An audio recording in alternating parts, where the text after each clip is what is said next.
Durante siglos, profetas, apóstoles y predicadores han repetido una misma advertencia. Habrá un día en que la separación será instantánea, silenciosa y definitiva. Unos estarán listos. Otros se darán cuenta demasiado tarde de que ignoraron el llamado. El arrebatamiento bíblico no aparece en las Escrituras como una curiosidad para el debate, sino como una advertencia para preparar la vida mientras aún hay tiempo. Y es exactamente eso lo que hace que este tema sea tan serio. Si este contenido le está tocando de alguna forma, quiero hacerle una invitación muy especial. Hemos preparado un ebook con 60 oraciones para realizar en el día a día. Son oraciones prácticas, directas y poderosas, pensadas para fortalecer su fe, abrir caminos, traer protección, salud y prosperidad a su rutina.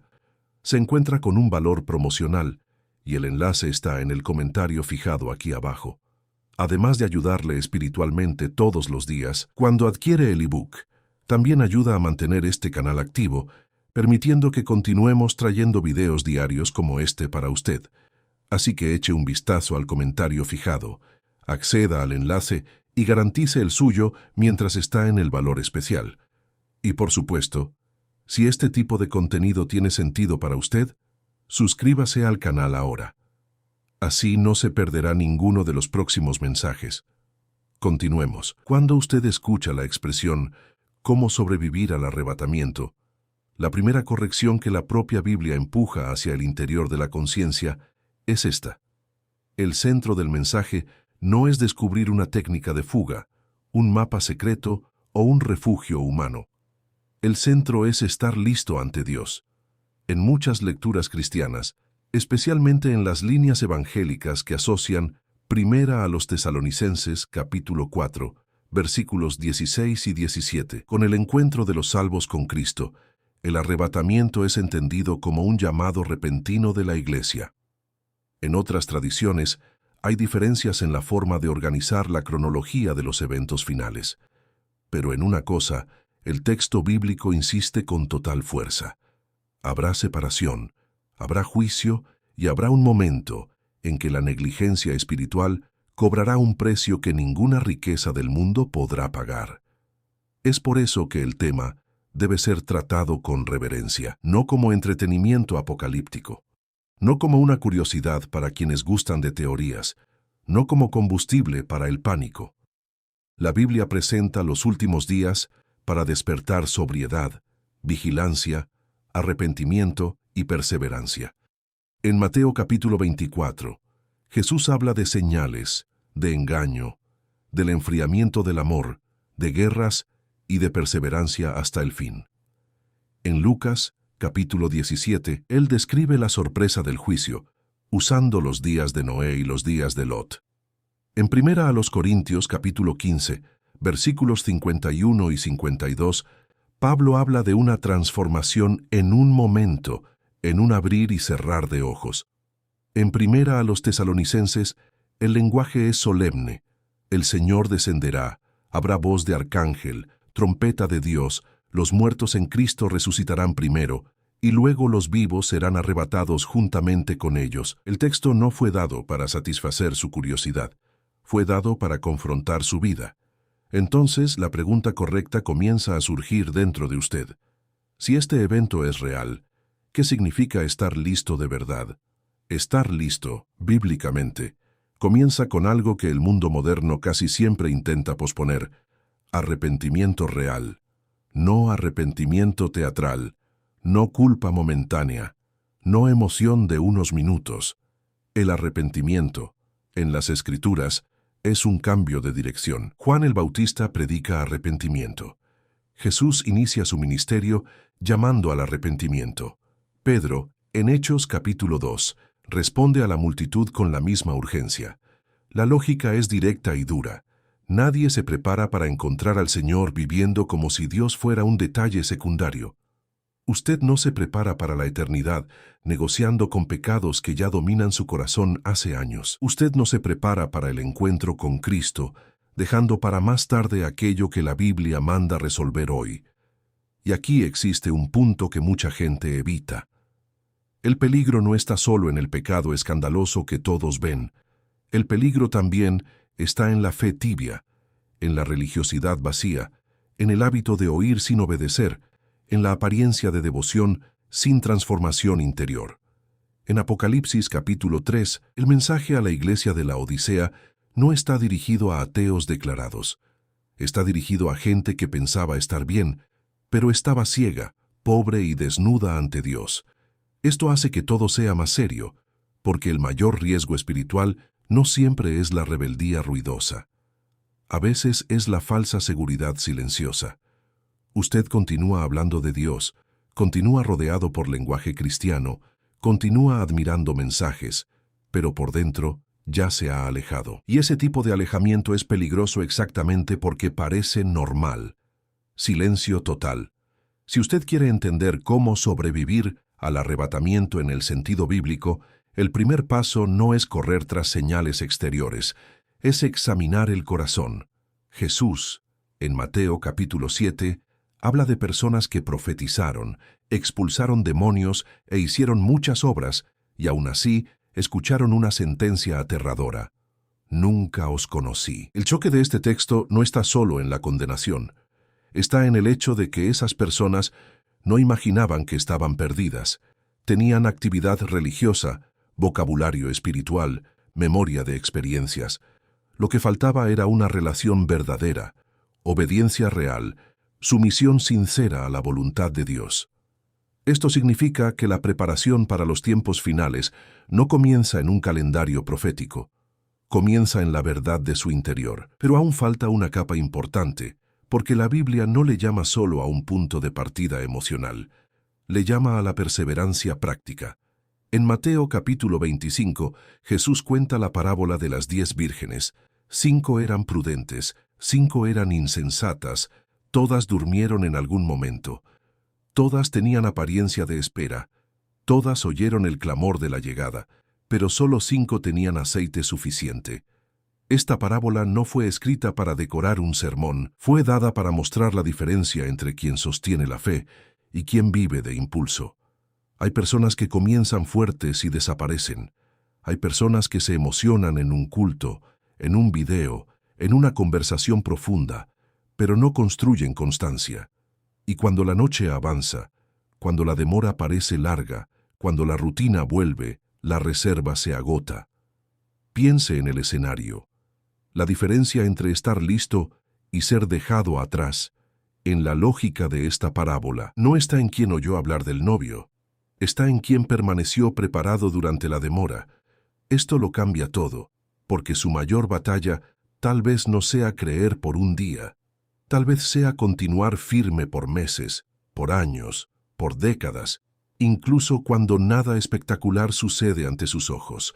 La espera desgasta, el mundo distrae, la rutina anestesia, y el corazón, si no es guardado, aprende a tratar lo eterno como algo distante. Es exactamente por eso que la vigilancia aparece tantas veces en los discursos de Jesús. Vigilar, bíblicamente, no es vivir en paranoia, es vivir lúcido. ¿Y cómo se vive lúcido? La respuesta no es demasiado mística, es concreta. Usted vive lúcido cuando alimenta la fe por medio de la palabra. Usted vive lúcido cuando ora sin transformar la oración en una formalidad fría. Usted vive lúcido cuando trata la santidad como algo indispensable, no opcional. Usted vive lúcido cuando confiesa pecados, corrige rutas, corta prácticas que le empujan lejos de Dios y elige la obediencia incluso cuando cuesta caro. En Juan capítulo 15, Jesús habla sobre permanecer en Él. Este verbo es decisivo. Permanecer, no visitar, no recordar de vez en cuando. Permanecer. El pámpano no sobrevive separado de la vid, y el alma tampoco. Funcionó. Durante mucho tiempo, parte del imaginario cristiano transformó el arrebatamiento en un tema de curiosidad cronológica. ¿Cuándo será? ¿En qué orden? ¿Antes o después de qué evento? ¿En qué punto de las 70 semanas de Daniel? Y existe un espacio legítimo para el estudio. Daniel habla de una semana final en Daniel capítulo 9. Apocalipsis menciona 42 meses en más de un momento. También aparecen 1260 días en contextos decisivos. Hay referencia a 3 años y medio en estructuras simbólicas y proféticas que muchos intérpretes conectan con la gran tribulación. Pero si usted transforma la profecía en un rompecabezas intelectual, sin permitir que ella confronte su carácter, tendrá información sin preparación. E información sin obediencia puede producir una de las formas más peligrosas de autoengaño: creer que entender el mapa sustituye el andar en el camino. Considere la situación. Una persona puede conocer los 7 sellos, las 7 trompetas, las 7 copas, los 2 testigos, los 144,000, la marca de la bestia, los 42 meses, el número simbólico de las 7 iglesias, los 24 ancianos, el tercio que aparece en los juicios de Apocalipsis, y aún así continuar sin rendirse de verdad a Cristo. Esto significa que el conocimiento profético es valioso, pero no salva por sí solo. Lo que salva, según el testimonio consistente del Nuevo Testamento, es la gracia de Dios recibida por la fe, una fe que se expresa en arrepentimiento, perseverancia y fruto. Cuando Santiago habla de que la fe sin obras está muerta, no está enseñando la salvación por mérito humano. Está mostrando que la fe viva siempre produce señales reales de vida espiritual. Entonces surge la pregunta que muchos evitan por miedo a enfrentarla. ¿Y si el arrebatamiento sucede y usted se da cuenta de que se quedó? Aquí es necesario hablar con cuidado, porque hay diferentes lecturas escatológicas entre cristianos sinceros. No todos organizan la secuencia de los eventos de la misma forma. Aún así, en el entendimiento de millones de cristianos que leen el arrebatamiento como un evento distinto y repentino antes del periodo más severo de la tribulación, quedarse significaría enfrentar un tiempo de presión espiritual, social, económica y política sin precedentes. En Apocalipsis, el lenguaje de juicio, persecución y engaño gana intensidad progresiva. No es un escenario romántico, es un escenario de costo extremo. Si esta lectura es correcta, sobrevivir después de perder el momento de la preparación significaría atravesar una fase en la que la fidelidad a Dios podrá costar el sustento, la libertad e incluso la propia vida. Meses enteros. En Apocalipsis capítulo 13, la presión asociada a la bestia incluye adoración forzada, sistema de control y exclusión económica. En Apocalipsis capítulo 7, hay una multitud incontable que sale de la gran tribulación. Esto indica, para muchos intérpretes, que incluso en un periodo terrible todavía habrá personas que se volverán a Dios. Hay esperanza, pero esa esperanza no es cómoda. Atraviesa el sufrimiento, atraviesa la pérdida, atraviesa la persecución real. El mensaje no es relájese, si pierde ahora lo resuelve después con tranquilidad. El mensaje es lo opuesto. No juegue con la gracia disponible hoy, porque la fidelidad tardía, si es que llega, podrá exigir de usted un precio que en este momento apenas puede dimensionar. ¿Y por qué esto importa tanto? Porque el alma humana tiene un hábito peligroso: posponer decisiones espirituales como si el futuro estuviera garantizado. Después me pongo a cuentas, después cambio, después tomo a Dios en serio.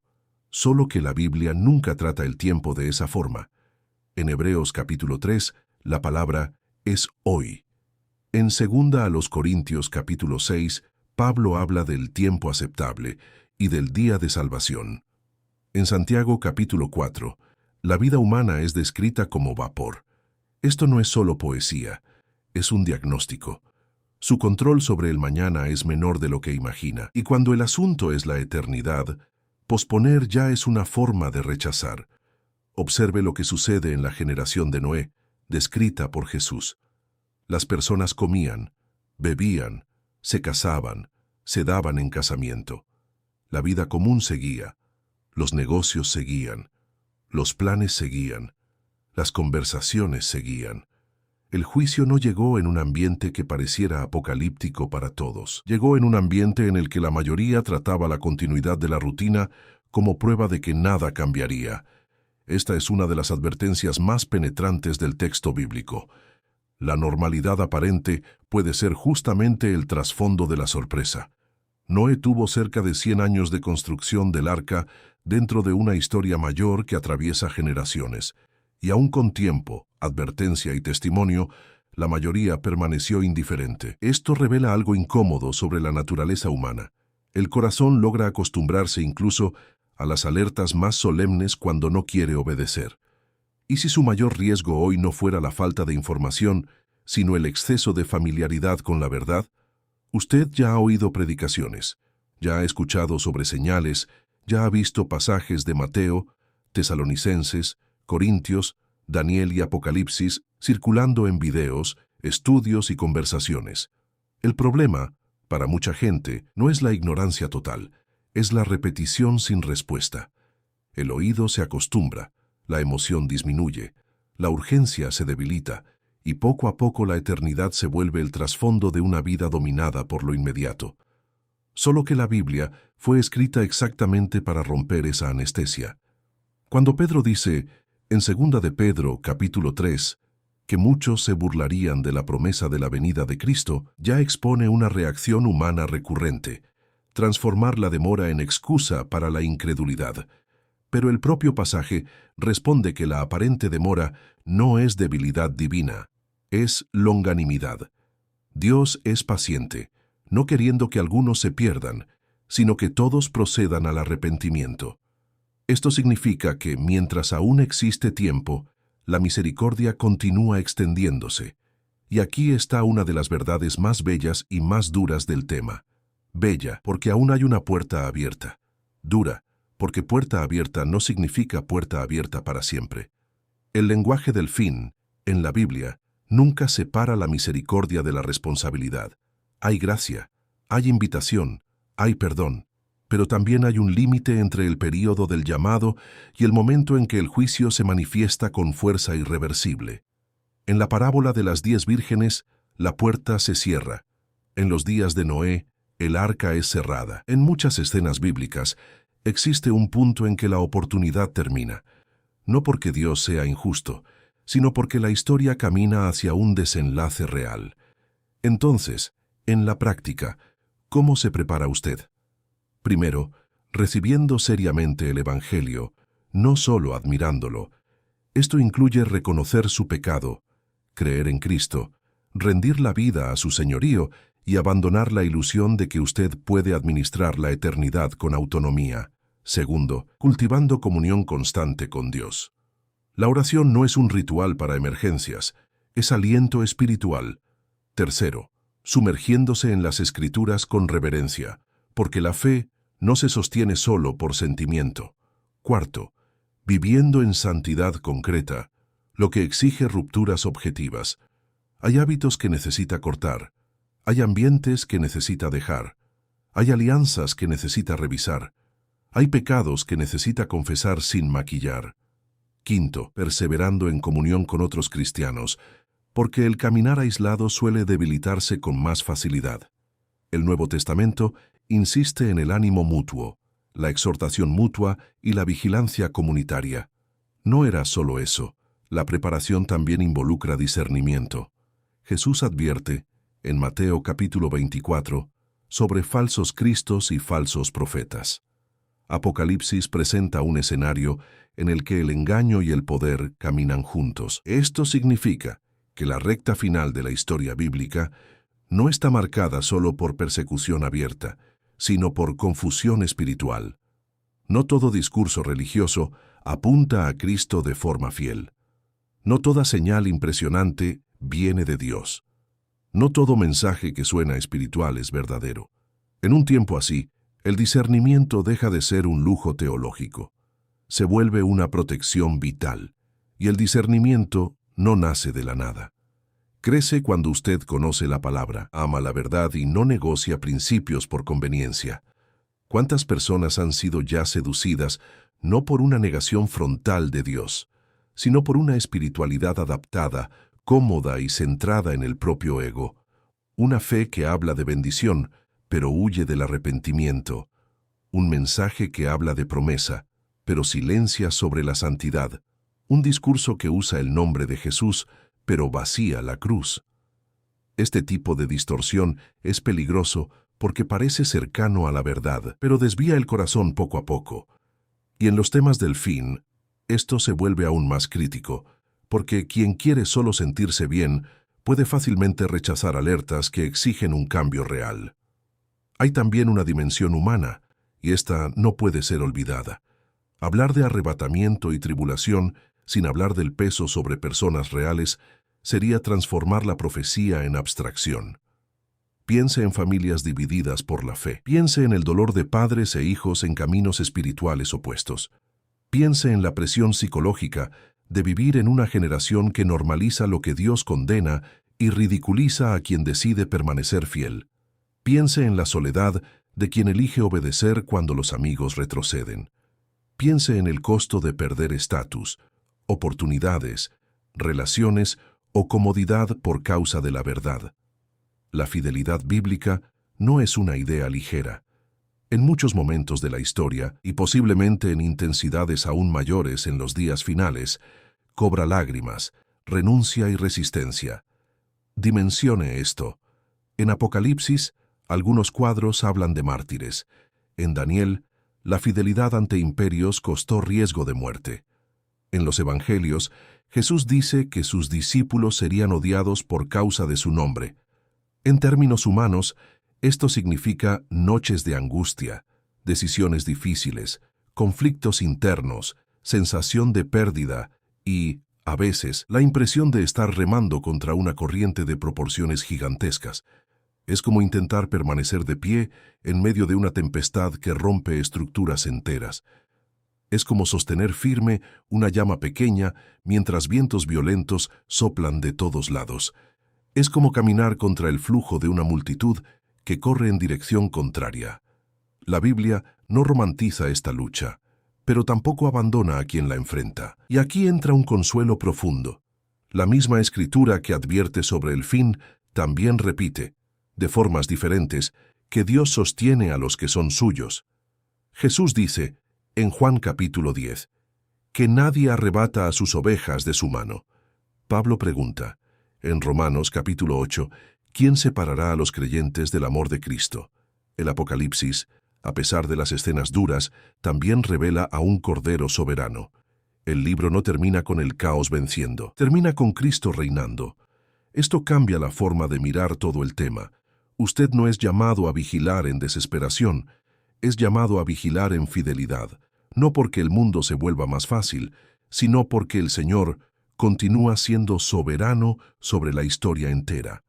Si el arrebatamiento es un encuentro con Cristo para los que le pertenecen, entonces la preparación más profunda no es aprender a descifrar el miedo, es aprender a amar la presencia de Dios por encima de la seducción del mundo. Quien ama la vuelta de Cristo no ve este tema solo como una catástrofe, lo ve como consumación, redención, victoria final del Rey. Claro, para quien resiste al llamado, el tema asusta, y debe asustar. Pero para quien fue reconciliado con Dios, existe también esperanza, consuelo y expectativa santa. Por eso Pablo, al terminar la explicación de Primera a los Tesalonicenses capítulo 4, manda a consolarse unos a otros con estas palabras. El mismo texto que alarma a los indiferentes consuela a los fieles, pero aún falta encarar un detalle decisivo. Usted no se prepara para ese encuentro solo evitando pecados visibles. También se prepara orientando sus afectos, prioridades y lealtades. ¿Dónde está su tesoro? ¿Qué gobierna sus decisiones? ¿Qué es lo que más teme perder? ¿Qué es lo que más desea preservar? Jesús dice que donde esté el tesoro, allí estará el corazón. Y el corazón siempre revela en qué reino vive usted realmente. Si todo en usted gira solo en torno a la hora, de la ganancia inmediata, del placer rápido, de la aprobación humana, entonces el lenguaje de la eternidad siempre parecerá exagerado. Pero cuando el corazón comienza a ser reordenado por Dios, la vigilancia deja de ser una obligación fría. Se vuelve la consecuencia natural de una nueva lealtad. Es por eso que la preparación incluye prácticas simples y profundas: orar cuando nadie ve, leer la Biblia cuando no hay aplausos, decir no al pecado cuando sería más fácil ceder, pedir perdón, restituir cuando sea necesario, perdonar a quien le hirió, servir con sinceridad, permanecer firme cuando la emoción desaparece. Estas pequeñas fidelidades forman una estructura invisible, como pilares enterrados en el suelo antes de que un edificio aparezca. Cuando la presión aumenta, quien construyó profundo permanece mejor. Quien vivió solo de apariencia se derrumba más rápido.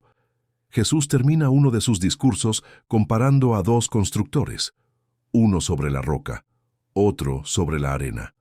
La lluvia cae sobre ambos, los vientos soplan contra ambos.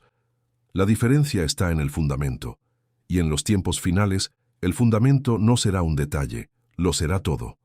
Ahora, si usted pregunta específicamente, ¿y si fallo? ¿Y si me doy cuenta tarde? La respuesta bíblica no es incentivar el desespero inmediato, sino la urgencia real. Mientras usted todavía escucha, todavía puede responder. Mientras el llamado todavía alcanza su corazón, todavía existe un camino de vuelta. La propia preocupación por el tema ya muestra que la verdad está tocando alguna capa profunda de su conciencia. El error sería transformar ese toque en una emoción pasajera y seguir como si nada hubiera pasado. La advertencia solo cumple su función cuando produce una decisión. Si su corazón está siendo confrontado ahora, este es el momento de tratar esto con seriedad. Porque al final, la mayor tragedia no sería solo quedarse en un escenario profético. La mayor tragedia sería atravesar la vida entera, oyendo la verdad, y nunca rendirse a ella de verdad. Sería confundir el contacto con la transformación. Sería cambiar la familiaridad por la entrega. Sería acumular lenguaje espiritual y continuar distante del Dios vivo. La Biblia no fue dada para decorar la superficie de su mente. Fue dada para penetrar, discernir, exponer y conducirle al Señor. Y cuando habla del arrebatamiento, no está intentando solo explicar un evento. Le está llamando a una respuesta total. Cuando la Biblia habla sobre el arrebatamiento, no está solo revelando un evento futuro. Está mostrando que existe un límite entre el tiempo de la misericordia y el tiempo del juicio. Muchos miran este tema buscando fechas, señales y especulaciones. Pero el mensaje central siempre fue otro. Prepare el corazón antes de que la advertencia se vuelva realidad ante sus ojos. Porque en el día en que ese momento suceda, no será la inteligencia la que salvará a alguien, ni la fama, ni la fuerza, ni el dinero. Restará solo aquello que fue construido ante Dios. Y si existe una verdad que permanece por encima de todas las profecías, es esta. Aún hay esperanza para quien oye la voz de Cristo hoy, pero el hoy no dura para siempre.